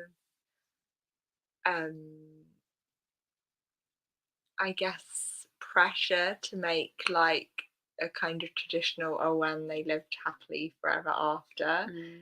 When I actually quite liked, you know, like the last, you know, story that it didn't end with that. Yeah. I don't know. Like that it ended that you knew that they were gonna like maybe see each other again, and that it was a special moment, and it wasn't like undermined by one of them sacrificing themselves. But it was but it also wasn't like suddenly they're in love. Yeah. And Yeah. you know. And also I think as well it doesn't address, because obviously like they meet each other through this crack in the wall, and they find out these snippets of conversation, and they find out facts about each other, and they are quite opposite, and that's what I think is intriguing, is that they're sort of, they've got this connection, this dialogue, but then once they're together you get no understanding of like how they overcame those differences. Like, not that you have to be the same to be in love, but just like in terms of lifestyle, like she's quite obviously like Thisbe is quite I guess dismissive of like the way that he treats girls, and like his sort of like player, like, you know, mentality. Like, how do they, if they get together, like how does she mentally get over that she is one of those girls, and how does he like reform, and he's like no longer a player, now he's in love, and there's like not a lot of time given to that, of like how they actually end up being and I think we have this just in general, like we always talk about with like long running TV shows such as The Vampire Diaries, where you're like following a couple that you really want to get together for like seasons at a time, and then when they're finally together it's just underwhelming, because like now there's just no tension, and there's no conflict, and there's no like working out what the other person feels. Once they're together you're like, oh. And I just felt that with this story. I was like, I enjoyed the build up and the tit for tat, and then suddenly as soon as they were together it just like a little balloon, you know. Just flopping down. Yeah. On that cheery note, we get to the next one.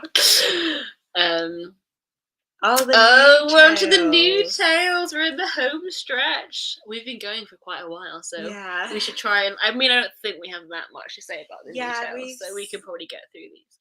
Yeah, I think that there's 3 new tales which aren't inspired by anything. Well, not anything, but like they're not inspired by mythology. Yeah, aren't. Yeah, so they're just completely new, and I think only the last one of the 3 I liked, but the other 2 I didn't really. So the first one in the new tales, we're following Tiara, who is she she used to date this guy, and they broke up, and I think it was a very messy, sad breakup, and she's still like not over it. Moving to LA. Yeah, he was moving to LA to further his career as an actor, and she didn't want to go with him just to be his girlfriend. She was like, no, I'm going to do my own thing. I'm a writer. And when we meet her, she's writing what is it, Eat, Slay, Love, like a memoir on relationships. She's like a Twitter person who got famous on Twitter and then started writing stuff, which I think is kind of how, like, you know, Bolu. Yeah, I think she is well known on Twitter, but I think she entered a short story competition, but through someone encouraging her to do so on Twitter, and that's kind of how she like took off. But yeah, so Tiara is obviously still mourning her ex-boyfriend, and like she's been like vicariously, like, you know, not vicariously, but she's been looking at his Instagram, at his what she suspects is his new girlfriend. And then she finds out that he's going to be back in town to attend an awards ceremony, and she's like, oh no. And her friend's like, what are you going to do? And she's like, ah. I feel like, because obviously like with the ending, like I feel like if it were you, I would want you to tell me that he was actually not going to the ceremony, because she knew, the friend knew. Oh yeah. So yeah, and then big thing. Tiara's watching the ceremony on TV, like ready to see her ex, and then no, like he's not there to accept the award. How weird! His mom is accepting on his behalf, and she's like, oh, and then suddenly the doorbell goes, and like it's him, and he couldn't. It wasn't the same without her. And he's not dating anyone new. Yeah, it's all just PR a mistake. I mean, not a mistake, just a miscommunication. Indeed. And then they kiss. Yeah. Yeah. What did we think? I didn't like this one. It just wasn't for me. I mean, it very much felt like the ending to a rom-com, which without the beginning of the rom-com, I don't know if it worked. Like, it's definitely like the final scene. You know the big, the mad dash to the airport, like at the end of Notting Hill, and Love Actually, your big mad dash to like get the person that you love, and when you realize you've made a mistake.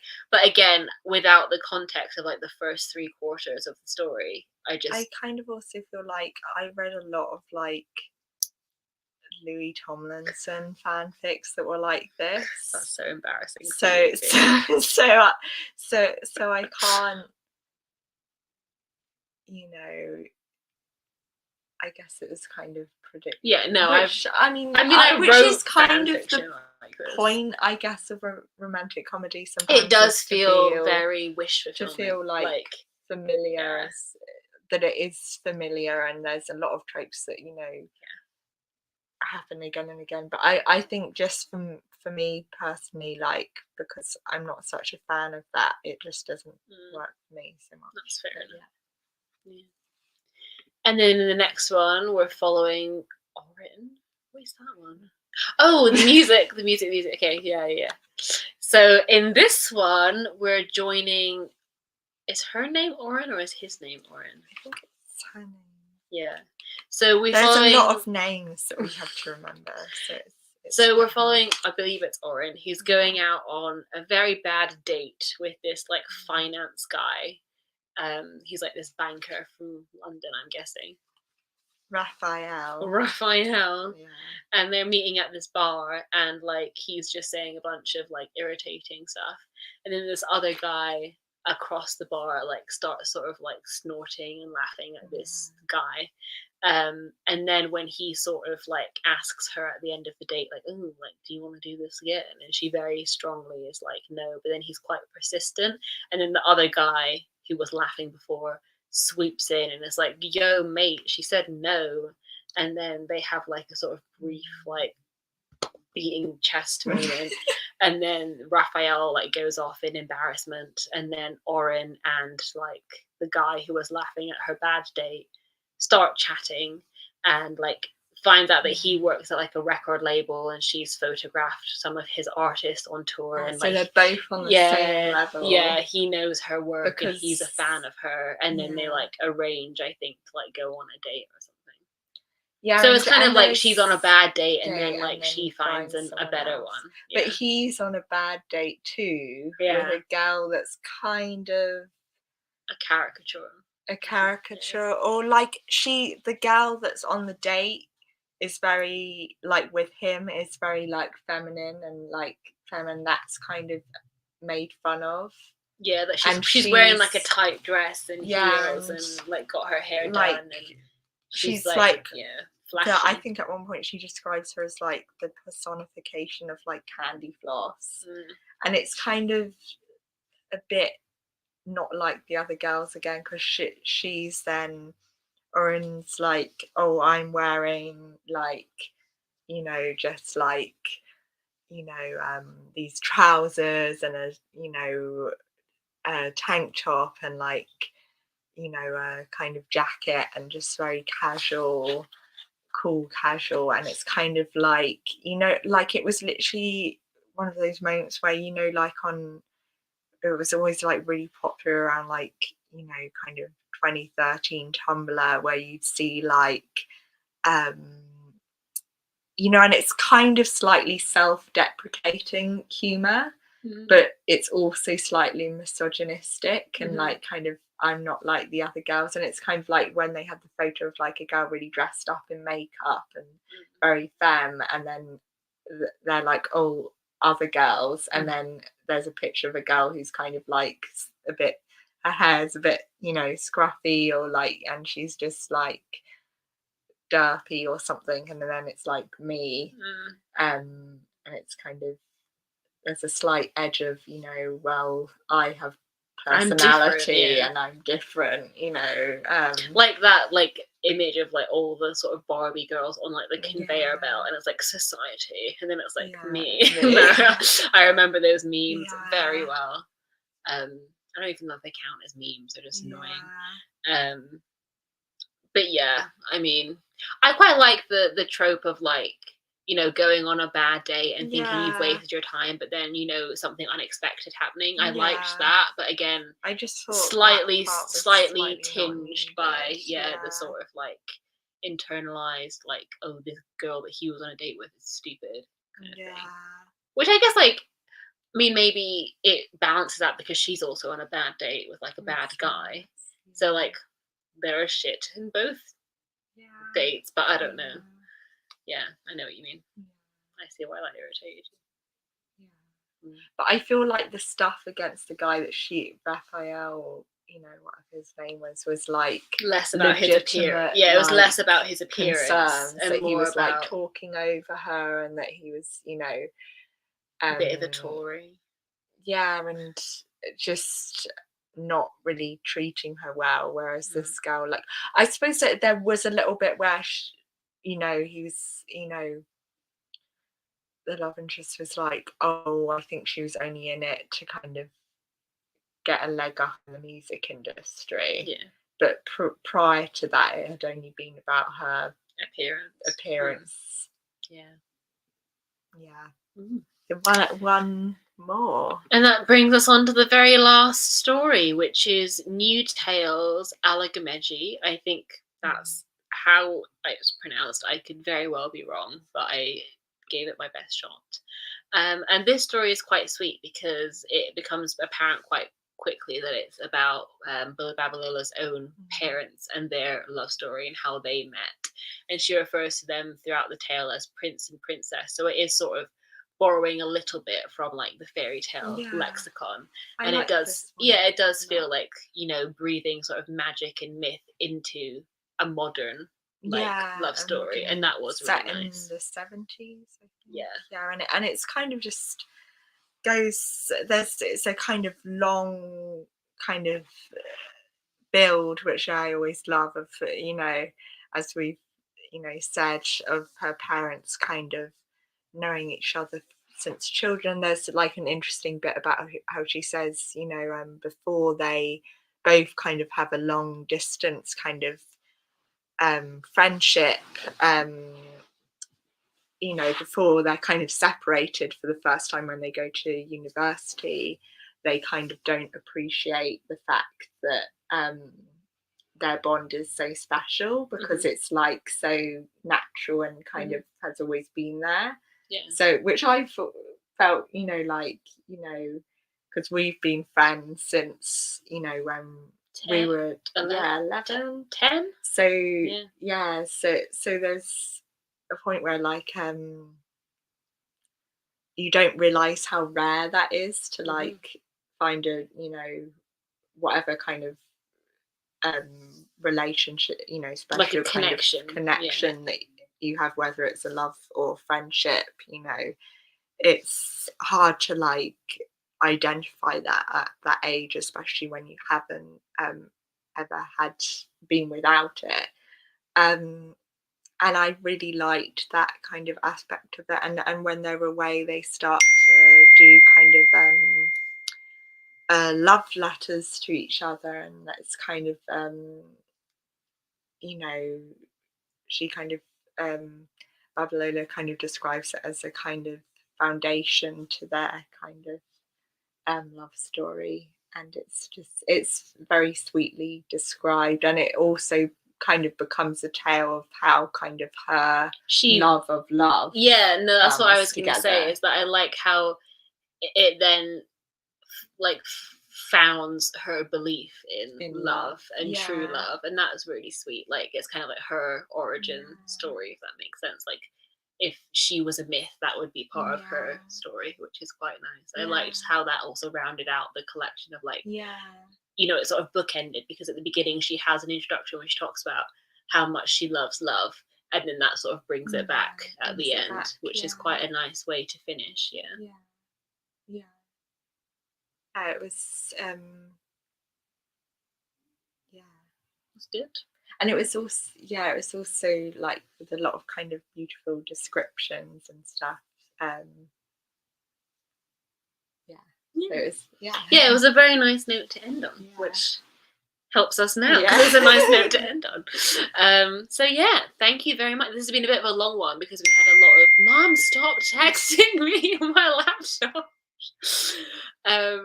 It's been a bit of a longer one this evening because we had a lot of stories to get through, but we hope it's held your attention and that you've enjoyed spending the evening with us.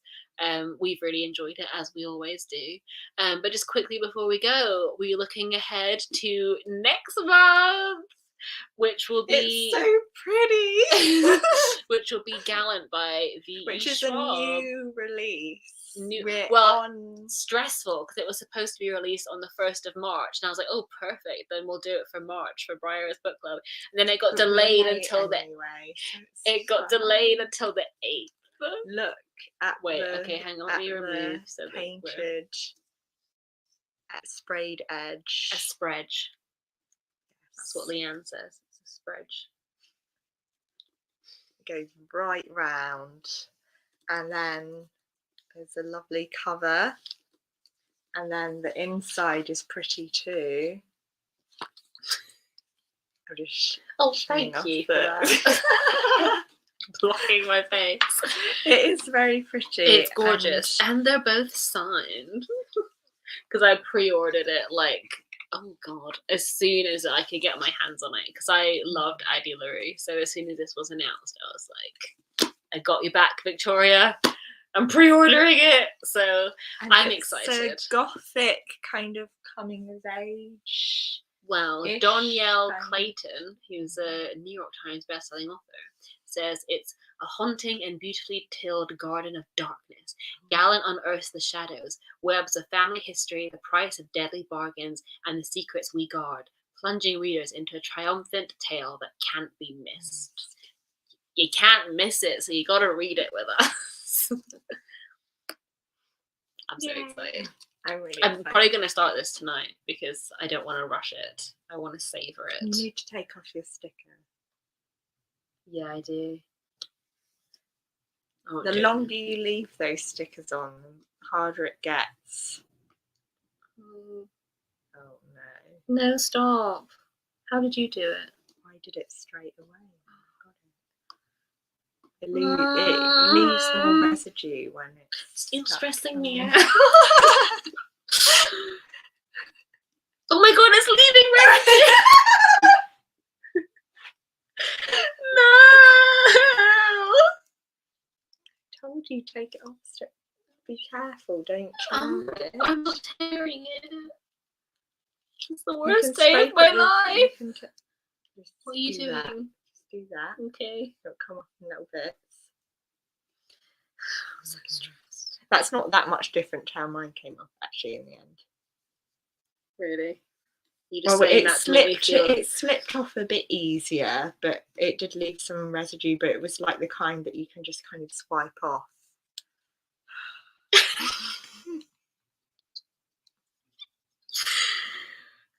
Great. You have to keep this. No, not really. Okay.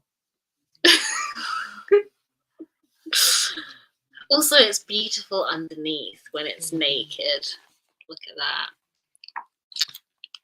Oiling. Oh, it hit me in the eye. Anyway, I think we have spoken far too much. Too long. We're getting a bit. We could just stay here for the next hour talking nonsense, but we shouldn't. So, again, this has been a long one, and I really appreciate it if you managed to stay. Not even the whole, even for like 10 minutes is like I'm impressed that you managed to listen to us ramble for that long. So thank you so much for coming to Briar's Book Club, and we will see you very soon when we discuss Gallant, which I'm so excited for. And I promise we will be better updating the Twitter, and that's where you should go for all of the updates on when our live shows are going to be. So yeah, we'll see you in March. What are we doing that? Bye. Thank you for coming. Bye.